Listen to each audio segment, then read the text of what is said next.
shaharlarning saylovida deputatlarimiz ishtirokida, partiyaning amaliyotchilari, ekspertlar, mutaxassislar ishtirokida ko'plab tadbirlar o'tkazildiki va bu tadbirlarda 70 dan ortiq takliflar kelishdi. O'zbekiston Liberal demokratik partiyasi mana shu xususan saylovoldi tashviqoti to'g'risidagi muammolarga alohida e'tibor ko'proq qaratdi, chunki saylovoldi tashviqotining kiritilayotgan o'zgarishlardagi formalari, uning uslublari, uning turlari, ularni o'tkazishning mexanizmlari to'g'risidagi moddada ko'proq saylovda ishtirok etayotgan barcha siyosiy partiyalarning nafaqat nomzodga, balki nomzod orqali siyosiy partiyaning o'ziga bo'lgan munosabatini bildirish imkoniyatini kengroq ochib beradi va bu demokratik saylovlarning ta'minlanishiga keng yo'l ochib beradi.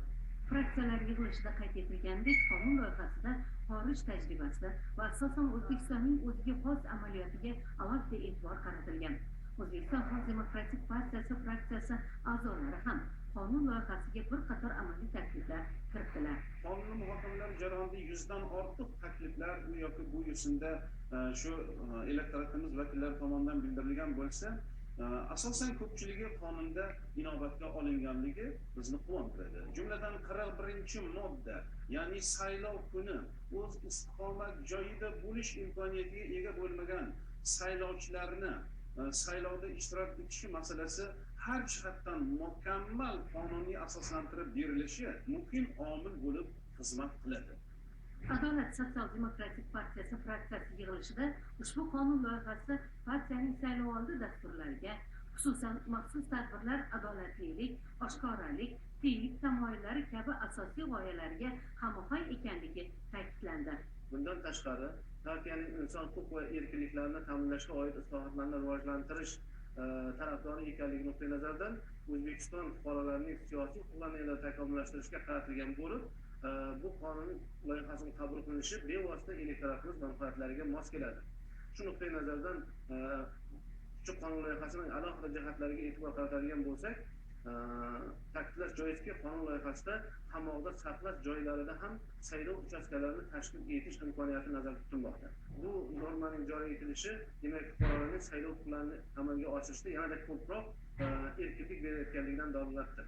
Ta'kidlash joizki, ushbu hujjat O'zbekiston Milliy tiklanish demokratik partiyasi fraksiyasi a'zolari tomonidan parlamentga qonunchilik tashabbusi tartibida kiritilgan.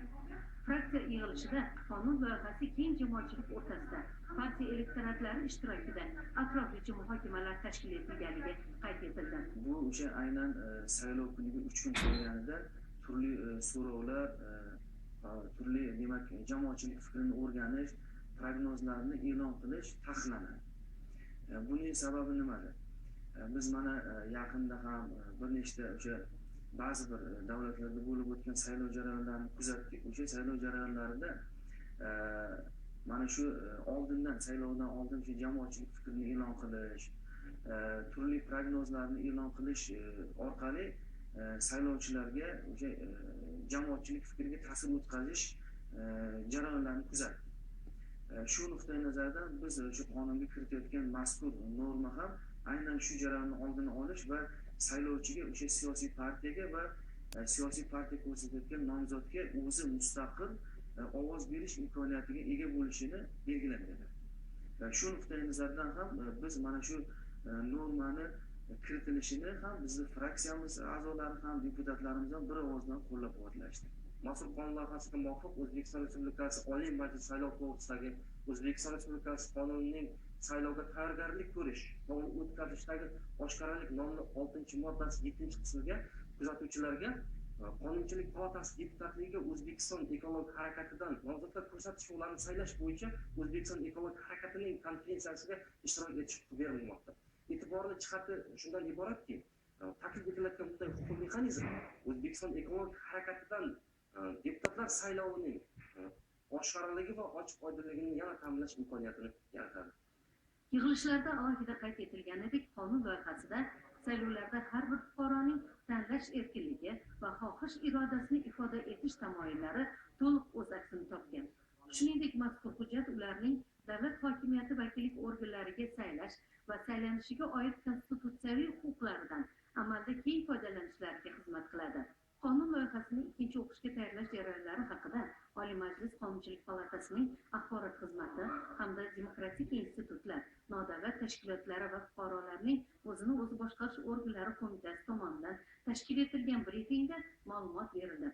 Ta'kidlanganidek, amaliyotda ilk bor qonun loyihasi virtual makonda muhokama qilindi.